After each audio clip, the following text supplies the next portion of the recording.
Սևանի հիմնախնդիրները դեռ խորհրդային միության վերջին 2-3 տասնամյակներում սրությամբ էին դրված եւ դրանց լուծումը պետք է կատարվեր քայլ առ քայլ, որոնցից մեկն է Սևանի մակարդակի բարձրացումն է։ Խորհրդային միության փլուզումից հետո այդ խնդիրները ոչ թե պակասեցին կամ ինչ-որ կերպ լուծվեցին, այլ ավելի սաստկացան։ Կառավարությունն հիմա իր սուր պայմաններից տնում է, գումարներ հատկացնում են, հասկանում ենք, որ բոլոր ուղղություններում աշխատանքներ կան, սակայն այդ աշխատանքները ուղղակի հասցնելու համար հարկավոր է լուծել ավելի արմատական խնդիրներ, քանի որ արմատական խնդիրները չլուծելու դեպքում այդ բոլոր գումարները կոշյանում եւ հավասարում են զրո։ Երբ մենք խոսում ենք անտառների մաքրման մասին, որոնք ջրածածկվում են եւ լուրջ հարված են հասցնում Սևանի էկոհամակարգին, ապա մենք տեսնում ենք, որ ինքը ջուրը ավելի արագ է բարձրանում, քան հասցնում են մաքրել անտառները, դրան ավելացրած նաեւ այն շինությունները, որոնք ջրածածկ են։ Լուրջ խնդիր է հատուկ պահպանվող տարածքների խնդիրը, որոնք ընդգրկում են հազարավոր հեկտարներ, որոնք պահանջում են պահպանություն, ցանկապատում, դրանք մեծ ծախսեր են եւ այդ ծախսերը չկան այսօր։ Ձևական մի ինչ-որ բանով երևում է, որ կան միջոցներ հատկացված, կան մարդիկ պահպանող, սակայն ինչ-որ մի չափի վրա։ Հաջորդ խնդիրը անտառների վերարտադրության խնդիրը։ Եթե տարեկան ասենք 2-3 հազար հեկտար անտառ ջրածածկ է լինում, ինքը կամ կտրվում է, կամ մաքրվելու համար, 3000 հեկտար անտառ հաստատ չի տնկվում։ Սակայն այդ խնդիրը լուծում են բնակիչները, օրինակ ասենք այս բերում Ծովինար գյուղի օրինակը, եւ հերոս են այդ մարդիկ, որոնք իրենց ապրելու կերպը գտել են այգեգործությամբ եւ իրենք արտադրում են տնկիներ։ Եվ այնպիսի տնկիներ, որոնք ասենք 20 տարի առաջ մեր մարզի տարածքի կլիմային անսովորին եւ իրենք չէին աճում այստեղ։ Խոսքը վերաբերում է ծիրանին, կերասին, դեղցին, ընկուզին եւ պատկերացրեք, որ տարվա ընթացքում այդ 50,000 ծառը մարդկանց բակերում դառնում է ծառ, սա ինչ որտեղ սփոփեցուցիչ է։ Կուզեի վերին Գետաշենի համայնքի օրինակը բերել գյուղապետ Ռուբիկ Վուկասյան, որը ծովի մակարդակից մոտ 2500 մետր բարձրության վրա ստեղծել է անտառ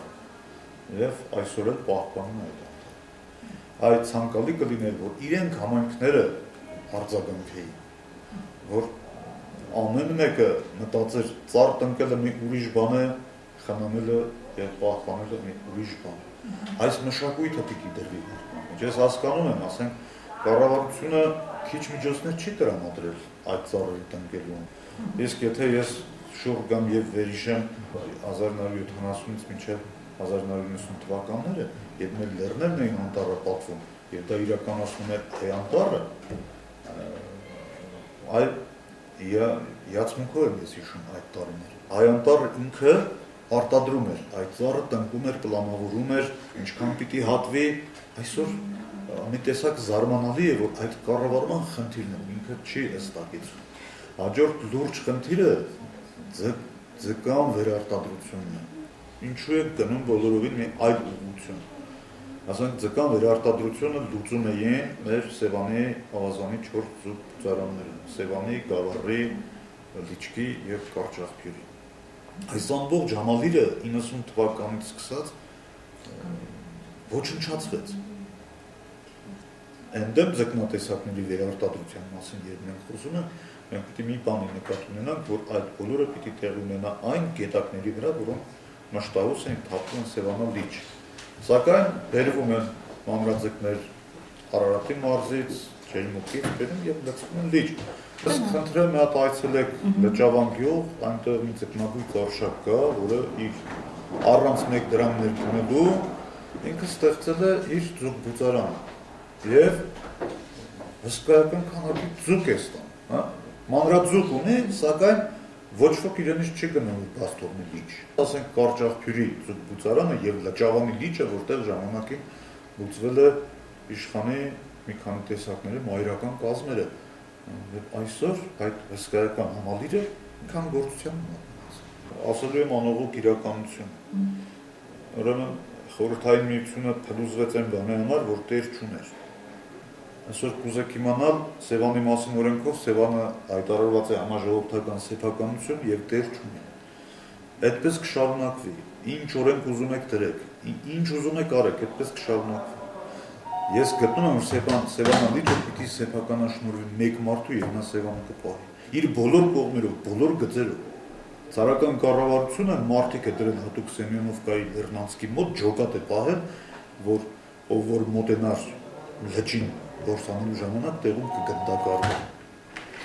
Սեմինար էր Արսնականում մի 2 տարի առաջ, ասեց մեկին հարցրի, ասեցի որ տեղացիս, ասեց արևելյան գերմանացի։ Երբ ասում ինքն ասեց արևելյան գերմանացի, ես անմիջապես հասկացա, որ Բեռլինի պատը կանգուն է։ Ինքը չի փլվել, փլցրել են, բայց հələ ինքը մարդու ուղեղի մեջ կա։ Մեր համայնքի ղեկավարի, մեր համայնքի բնակչի բոլորի մեջ Սովետ միության բանը կա։ Այդ մարդը պիտի գնա ձուկ գողանալ, ինչ ուզում ես արել, մարդը կեթա ձուկ գողանալ, վերջ։ Երբ խոսքը վերաբասենք դու ընդհանուր կառույց ենք ստեղծում Սևանը պահպանելու համար, իր ուղեղը մի բան է մտածում, այդտեղից ինչ տանի։ Ես ասում եմ, պիտի ստեղծվի այնպիսի մի կառույց, պիտի մտածվի, որ բոլոր գլոբալ խնդիրները իրենք մեկտեղվեն, որ մեկ կառույցը ինքը պիտի լուծի այդ խնդիրները, բոլոր առումներով եւ օրենքը պիտի կիրառվի ամենայն խստությամբ։